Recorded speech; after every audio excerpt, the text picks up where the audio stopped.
So here we are. This is our first day in the little shed, and what I want to talk to you about is what you don't do when you first get into a little house. If you're using a little shed and what you're creating is a tiny house, which, just to let you know, we won't be living in it, because before you live in a tiny house, and especially if you have sleeping loss, you have to have an egress.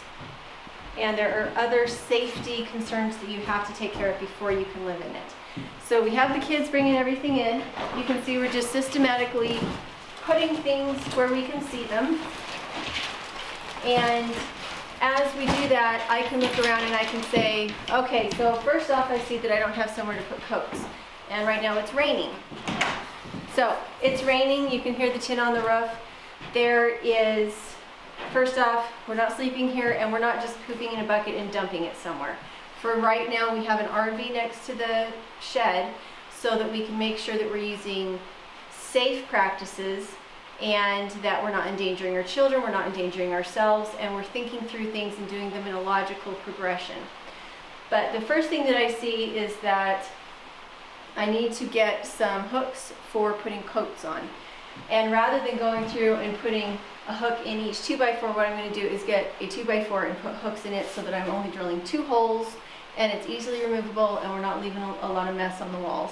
So that's what I'll do first. And then the next thing I'm going to do is I'm going to bring in some of our wire shelves, because right now it feels like a lot of space for us, but the more stuff you have on the floor, the less planning you can really do. And so I'm going to bring in one of those wire shelves.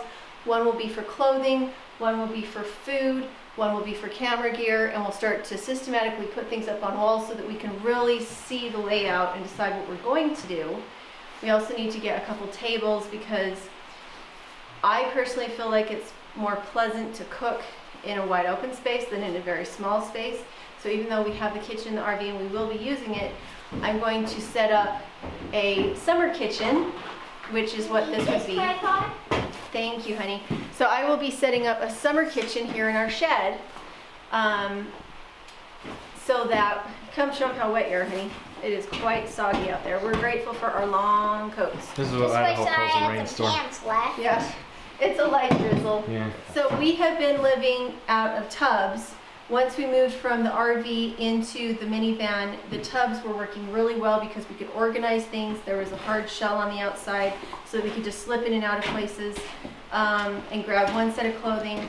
So I'm really excited. This is going to be quite the adventure, and we hope that you enjoy the series. We're going to probably go into Lowe's and maybe Home Depot and find some screws so that we can put up a little bit of a coat rack. So make sure to like, share, and subscribe.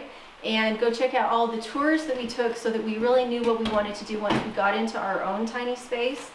And make sure to look at, I'm going to get her to stop moving in a minute. And make sure to look at the code and the permitting and the zoning that's required in your county. It's a really big deal, and it'll save you a lot of heartache and headache. For instance, some places you can't do an outhouse without it being inspected. Some places you can't even do a composting toilet, and you want to make sure that you're following the guidelines. There's a good reason for them, and it's public safety. And we really encourage you to do your homework on that. While we're here, we'll also be doing homesteading videos. Yeah, that is super fun.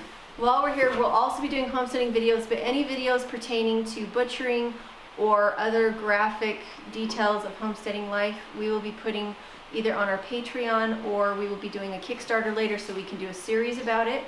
As you guys know, the policy has changed on YouTube about what is monetizable, and because this is how we make our living, we need to be able to put those videos on a different platform. If you have requests about what you'd like to see in those videos, make sure to let us know, and we'll talk to you later.